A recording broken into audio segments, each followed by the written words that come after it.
Hey y'all, welcome to today's video. My name is Julie and today we are headed to a yard sale. I was at home working on a project. I had paint all over my hands, stain all over my hands, and I was told that this yard sale had plenty of vintage and antique finds that they thought I would enjoy. So I decided to stop my project, hop in the car, head over and see what was happening. And y'all, they did not disappoint. This yard sale had some wonderful finds. I'm going to share with you what I purchased, and we're also going to be doing some baking at the end of this video. So stay tuned because today is going to be a fun day.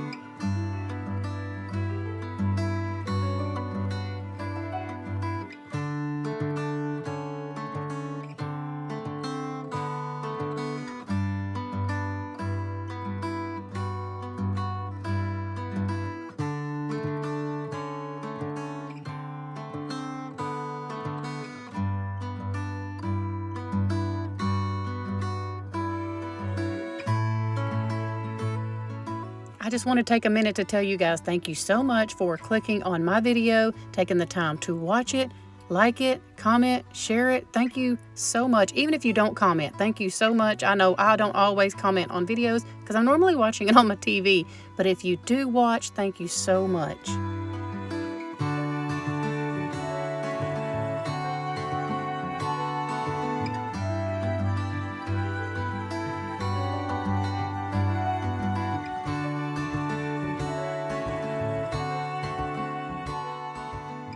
Okay, there was a group of ladies that was actually hosting this yard sale, and I don't know if they were family or just friends, but one of the ladies in particular, she had an antique booth, they said, and she was either closing it down or just trying to get some of her inventory moved out and decided to put them in her yard sale. But y'all, she had some of the cutest pieces. Look at this little Fitz and Floyd set. I believe that is strawberries. Just so adorable.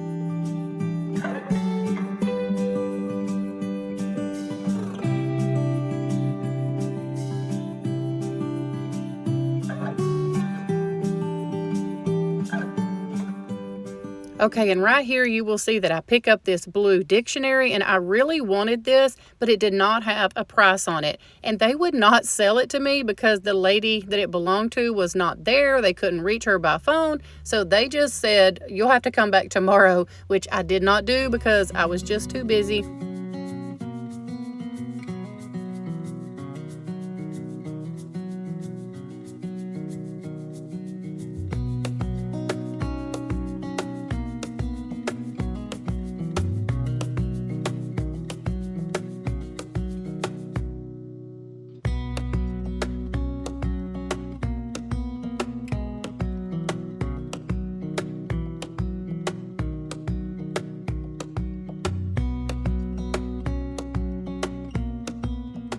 Okay, y'all, so I apologize for the stain and the paint that was stuck in my fingernails. I just did not have time to get that all out when I was called and told to come to this yard sale. But in saying that, I did want to mention, I had a friend on here say last week on my video that she was so confused because in some clips of my video, my nails were all painted and looked nice, and then in some clips, they were not. And so I just wanted to clarify that. The reason that is because I will film the thrifting parts of my video, and then it may take me a week or two to actually do the haul or the styling or anything else that I decide to add. So somewhere in between that time, I had went and got my nails done. And so that is why there's a difference. It is because the filming has taken place at two different times. And probably the next several videos that I put up, it will be that same way because I film a lot of the thrifting parts of my video ahead of time, and then I do the haul and the styling part like 1 or 2 weeks later.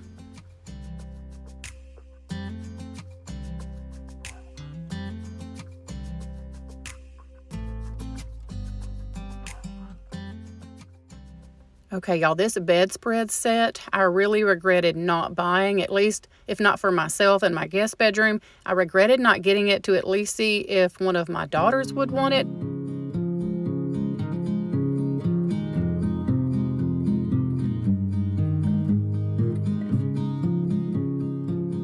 And then look at this trunk, y'all. Give me some ideas. What would you do with a trunk like this? I do not think that this was a vintage or antique by any means, but give me some ideas of what you would do with a trunk in your home decor. And then, y'all, look at these beautiful doorknobs for only $2 each. And I did not get any of those either. And I kind of wish that I would have. You could have done so many different projects with those. Okay, y'all, so we are home now, and it is another week. Like when I filmed that yard sale thrift with me, it was done probably a week and a half or even 2 weeks ago. But today it is July 5th. Yesterday was the 4th of July. So I hope that you all had a blessed 4th of July. I'm going to share with you what I purchased at the yard sale, and then we're going to do a little bit of baking together. I thought that that would be fun, kind of change things up a little bit. Y'all know that's how I roll. I like to change things up on my videos, show y'all what I got, and then let's bake some homemade bread. Okay, y'all, so some of the things that I picked up were these beautiful, I'm not a Ray Dunn crazy person, but I did like these. I thought these would be beautiful for the holidays. They were only $1 a piece. They came from TJ Maxx, and I thought they were so cute because they say bright, and then this one says cheer, and then this one says joy. I thought these would also work perfectly if I decide that these do not work in my decor come Christmas time. What I am going to do is take and put little treats on these and put a little cellophane bag around them and gift them to someone. So you guys know that I have mentioned that before in my videos. I think that that is a wonderful idea, is to start looking at yard sales and thrift stores now for Christmas items, especially things like this. This makes awesome gifts that you can thrift and then gift. I think it's wonderful. And then they can either use it in their home decor and keep it, or they can do the same thing. You can put a little note with it and tell them that it's theirs to keep, or they can do the same thing and put a treat on it and pass it along to someone else as well. So anyway, I got all 3 of these for $1 each, and I'm just going to put these up until Christmas time when I can decide what I'm going to do with them. Okay, y'all, it is time. It is definitely time. Christmas is just around the corner, coming up just around the bend. Holiday couldn't be. Okay, not really. It's July and it's hot, but I did want to share with you that now is a good time if you are on the hunt for little Christmas trees. This one is only a little 6-foot flocked pine tree, and I'm going to put this either in our bedroom or our guest bedroom, and it was on clearance on Walmart's website for $20. So I went ahead and snagged this because last year I was looking for one like this size and I could not find it. So I thought that I would just share that with y'all. Since we were talking about Christmas a while ago, I got all excited and remembered that this just came in on UPS, and so I wanted to share it with y'all to go ahead and be thinking about your Christmas stuff. If you have somewhere to store it, now would be the time to be checking those clearance items for your decor. Okay, and my favorite piece for today's find was this beautiful, I think, is this a bread bowl? I think when I got one of these before at an estate sale, someone told me that this was a bread bowl. So I hope that's what it's called. If not, y'all can correct me, but it doesn't have anything on the bottom, but this one does not have a crack or anything. And I'll show y'all the other one that I have that I got at an estate sale for, I think, $4. This one was $10, and it does not have any cracks or anything in it, so I would feel comfortable using this bowl. It does have a couple of tiny little spots like right there and then right there, but as far as any cracks or anything inside, I would feel comfortable using this just to, you know, put things in. And I'm going to show y'all how I use it in just a minute. But y'all, this is beautiful and I love it. And I was just at another antique store and they have some of these bowls for like $30 and $40 there. So I did not think that $10 was too bad. Okay, so here's the other one that I have that I got at the estate sale, and it was $4. But I think the reason it was priced like that was because it does have this big crack. And I strictly use this one for decor, but I do love how it looks. And where I have this one displayed, I'm going to end up putting this other one when I'm finished with it. And I'll show y'all here at the end of the video where it, you know, is going to stay stored until I need to use it. But anyway, this is the one I got at the estate sale for a while back. And I just wanted to show y'all the difference. This one has the big crack in it. I'm trying to get it where y'all can see. And then this one that I got today, so y'all, it does not have a crack. So I thought $10 was a pretty good price for something that I absolutely love. Okay, now let me share my bread recipe with y'all and show you how easy it is to make in the bread maker.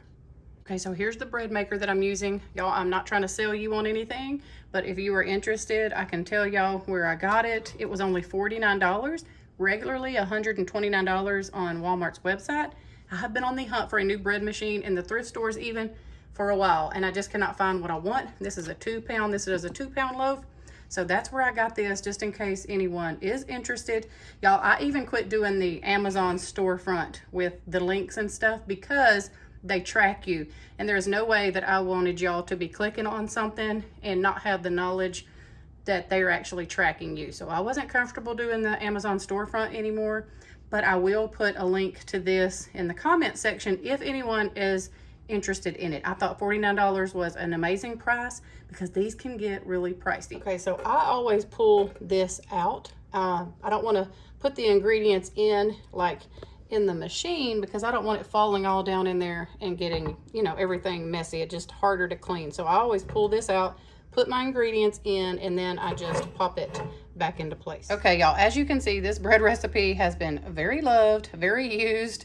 So what I'll do is I'll type this up and put it in the description box if you're interested. But y'all, yeah, I've been making this bread here for a very long time. I need to rewrite it and put it on something a little cleaner.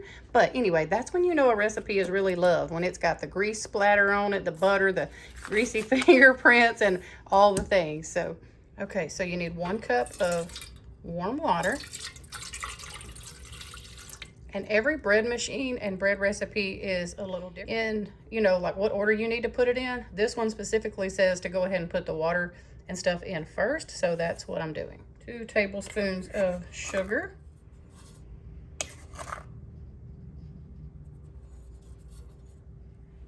2.5 teaspoons of yeast, and I have both types of yeast. I have the bread machine yeast and I have the regular quick acting yeast or whatever, but I'm just going to use this one. Even though I'm not going to bake it in the bread machine, I'm going to go ahead and use this one. I mean, I say I'm not. I normally like to just do the dough cycle and then pull it out. I feel like the texture is better, but we'll see. I'll let you guys know what I end up doing. But I'm going to use the bread machine yeast, whether I cook it in the bread machine or I pull it out.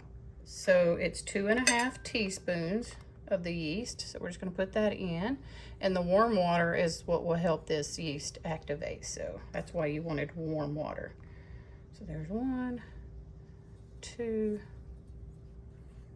and then you kind of want to use exact measurements too. I mean, when you're doing this, pretty as close as you can get your measurements.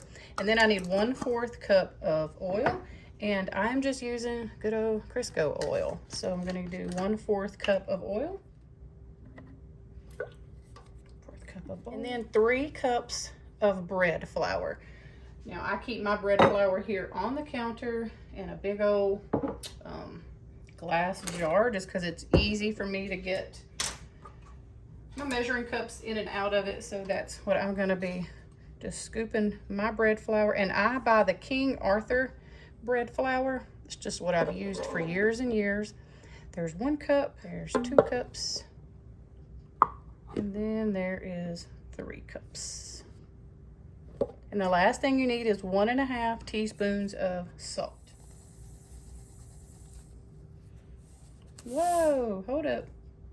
Don't do that. Okay, now I'm just going to put it in and make sure it locks. It kind of goes in sideways like that, and then you just turn to make sure it's in there good.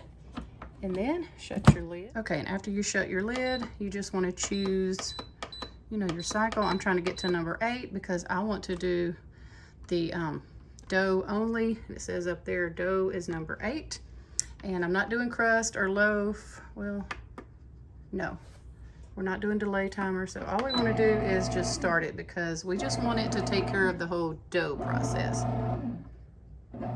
Okay, we'll check in with it in just a little bit.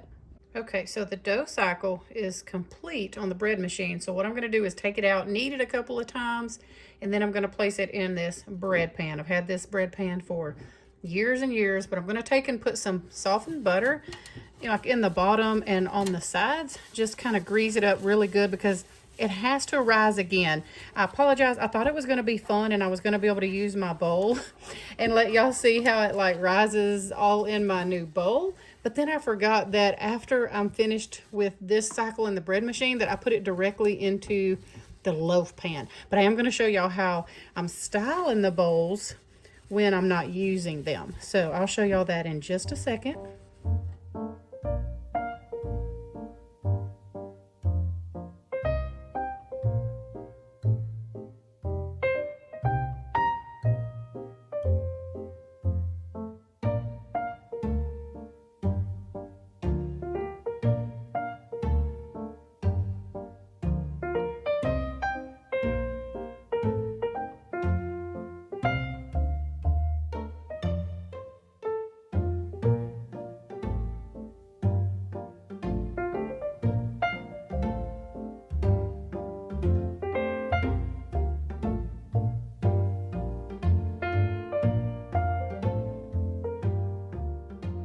Okay, so what I did is I pulled it out of the oven. I had preheated my oven to 250 degrees and then I turned it off. And so that's when I put the bread in there covered up so that it could rise again. And I normally let it rise for about an hour the second time. So what I did now is I just gently pulled it out of the oven, took the towel off, and I'm preheating my oven to 350 degrees. And then I will, again, very carefully, because I don't want it to deflate, so you get it in and out of the oven really careful once it's had a chance to do its second rise. So once the oven preheats back up, I'm going to put it back in there and bake it, and then I will show you guys what it looks like when it's all finished.